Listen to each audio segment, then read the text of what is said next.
Good morning everyone. पिछले video में हमने कंप्लीट किया था पीओई 1992। तो आज जो है हम लोग करने वाले हैं वो एनसीएफ 2005 नेशनल करिकुलम फ्रेमवर्क के बारे में।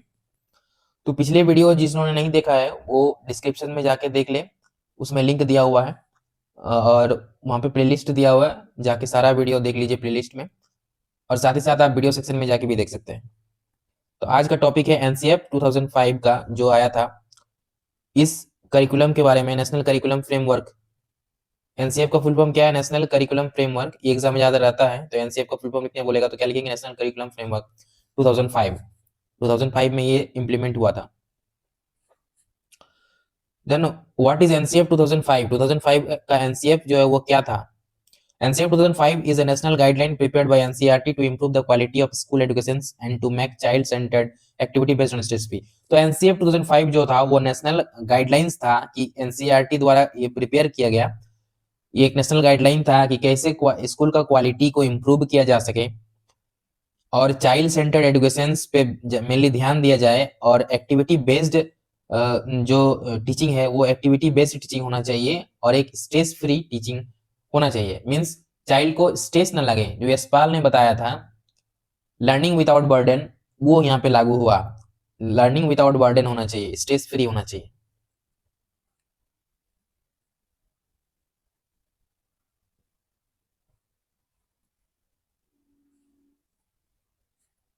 नेक्स्ट है बैकग्राउंड ऑफ एनसीएफ 2005। 2005 का पृष्ठभूमि क्या है? फर्स्ट एनसीएफ जो बना था वो 1975 में बना था। उसके बाद सेकंड एनसीएफ जो है 1988 में बना। थर्ड एनसीएफ जो है वो 2000 में बना। एनसीएफ जो 2005 का बना वो एनपी 1986 का रिवाइज वर्जन था, यानी रिवाइज वर्जन 1992 का जो था वो 1986 का था। ये दोनों को मिला के एनसीएफ 2005 बनाया। एनपीई 1986 और यशपाल कमेटी, ये दोनों को मिला के एनसीएफ 2005 बनाया गया। एनसीएफ 2005 का इस कमेटी का चेयरमैन कौन थे? तो इस कमेटी के चेयरमैन फिर से यशपाल को ही बनाया गया। यशपाल कमेटी में चेयरमैन कौन थे? यशपाल ही थे। और एनसीएफ 2005 का भी प्रोफेसर यशपाल ही चेयरमैन बने। तो इस एनसीएफ 2005 का मेन एम क्या था? प्रमुख उद्देश्य क्या था? Connecting knowledge to the life with outside school. School के बाहर जो भी हम लोग का लाइफ है वो नॉलेज से कनेक्ट होना चाहिए। मीन्स जो भी स्कूल में पढ़ाया जाए वो बाहर में भी वो वैसा ही लाइफ लागू हो जाए। मीन्स ज्ञान से जीवन को जोड़ने का बात इसमें बताया गया। सेकंड जो यशपाल ने बताया था लर्निंग विदाउट बर्डन, वो यहाँ पे भी लागू हुआ। मीन्स जो है लर्निंग जो दिया जाए वो बर्डन, बिना बर्डन का लर्निंग दिया जाए। मीन्स वो फ्रीली बिना बर्डन का वो पढ़ाई कर सके। बोझ रहित शिक्षा इसको बोलते हैं।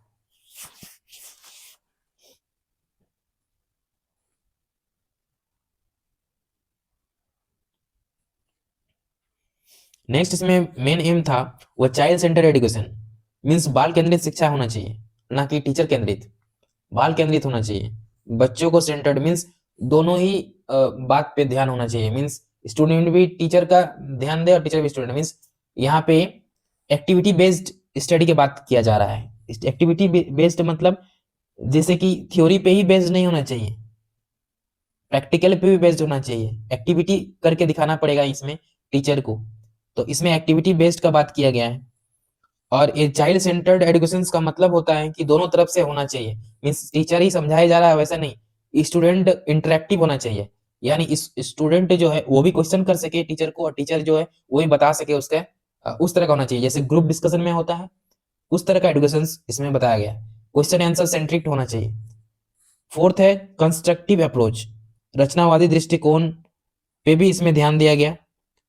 5 नंबर है इंक्लूसिव एजुकेशन, समावेशी शिक्षा, इसमें भी ध्यान दिया गया।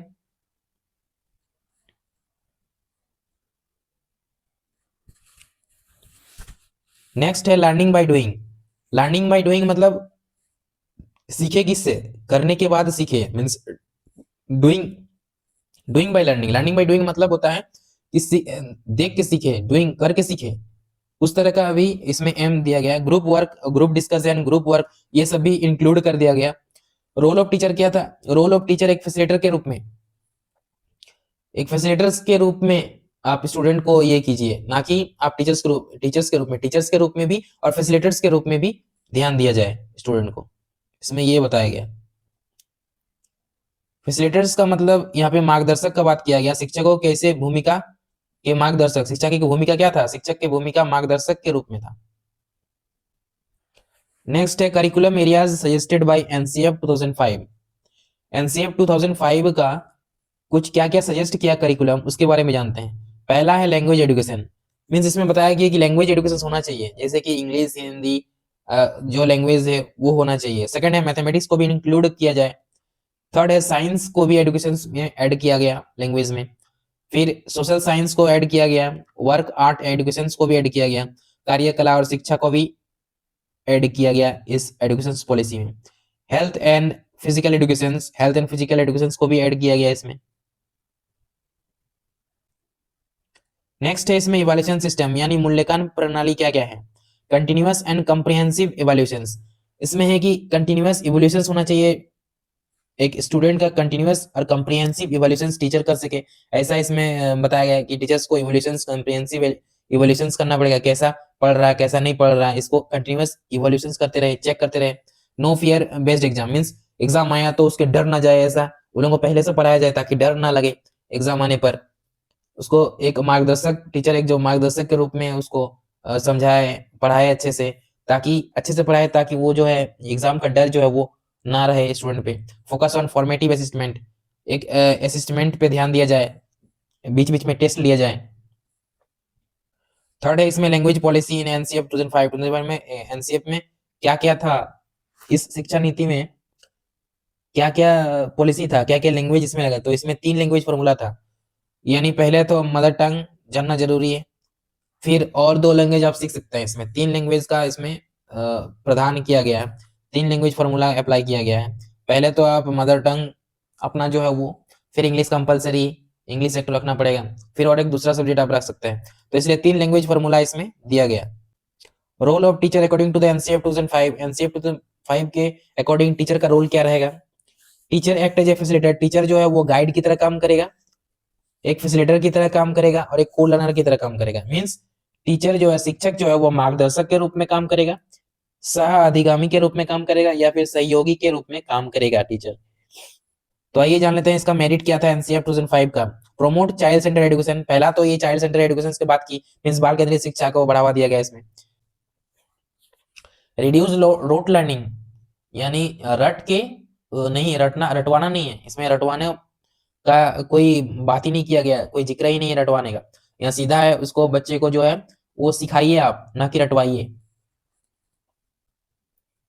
नेक्स्ट है encourage creativity and creative thinking, means रचनात्मक एंड आलोचनात्मक सोच, जो क्रिएटिव थिंकिंग है उसमें डेवलप किया जाए बच्चे पे, एक क्रिएटिविटी डेवलप किया जा सके, उसका सोच को बदला जा सके, इस तरह से आप क्रिएटिविटी थिंकिंग लाइए, नेगेटिव थिंकिंग मत लाइए। टीचर को इस तरह से बनाए, टीचर को फैसिलिटेटर की तरह काम करना है। मींस बच्चे में जो है वो क्रिटिकल थिंकिंग का जो सोच है वो लाना जरूरी है। और ये क्रिएटिविटी कुछ काम करने का, जैसे कुछ एक्टिविटी दिया, क्रिएटिविटी दिया, उसको उसको करवाना बहुत जरूरी है, इसमें ये बताया गया। स्ट्रेस फ्री लर्निंग एनवायरनमेंट होना चाहिए, मतलब बच्चे में तनाव मुक्त होना चाहिए, तनाव नहीं होना चाहिए, स्ट्रेस फ्री एनवायरनमेंट रहना जरूरी है। 5वां है इंक्लूसिव एंड डेमोक्रेटिक एजुकेशन, समावेशी और लोकतांत्रिक शिक्षा का भी ज्ञान देना जरूरी है स्टूडेंट को। वो तो आप मेरिट पढ़ लिया था, आप डिमेरिट पढ़ते हैं, इसका क्या क्या डिमेरिट डिसएडवांटेजेस क्या क्या था। डिफिकल्टी टू इम्प्लीमेंट यूनिफॉर्मली, सभी को समान रूप से जो इम्प्लीमेंट करना ये डिफिकल्ट हो गया है यहाँ पे। Lack of train teacher, teacher जो है वो ट्रेंड नहीं था, लैक ऑफ टीचर, कमी था टीचर ट्रेन का।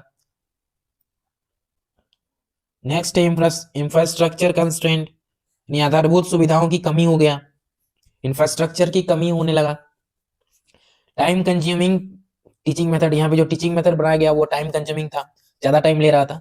इवैल्यूएशन चैलेंज, मूल्यांकन की में कठिनाई, और जो यहाँ जांच करने में कठिनाई हो रही थी, तो इतने सारे डिमेरिट थी। तो दोस्तों इस चैनल में अगर नए हैं तो जरूर एक सब्सक्राइब कर लीजिए इस चैनल को, और ऐसे ही वीडियो देखने के लिए एक लाइक और एक कमेंट जरूर कीजिएगा। ताकि मोटिवेशन हो सके और एक नया टॉपिक आपके सामने पेश किया जा सके। Thank you so much.